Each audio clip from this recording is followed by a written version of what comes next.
After Mohawk Mark showed Mark the absolute nightmare he had turned Angstrom into, Mark was straight up horrified.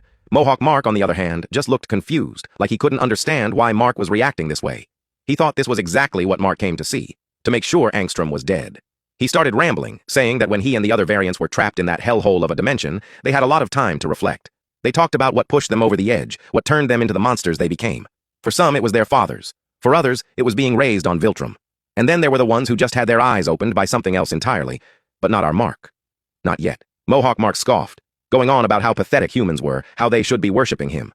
Angstrom had mentioned how shockingly few Invincibles ever actually stayed good. Before Mark could even process all that, Robot suddenly activated a high-pitched frequency, a sound so sharp and unbearable it sent shockwaves through the room, wrecking the Viltrumites' eardrums. He muttered an apology right before vaporizing one of the scientists' heads on the spot. Mark was stunned, trying to understand why Robot was doing this, but Robot ignored him, saying he'd explain soon. Without wasting a second, he launched a small metal ball straight into Mohawk Mark's mouth. With eerie calmness, Robot stated that it was over. The device was already burrowing into his esophagus, and unlike a Viltrumite's outer body, their insides were much weaker. Mohawk Mark barely had a second to react before the ball exploded. His entire face went up in gore, his eyes shooting out of their sockets like missiles. Mark could only scream in shock, demanding to know why, but there was no time for answers. Because this was just the beginning. Follow to see what happens next, because the series' final villain had just stepped onto the stage.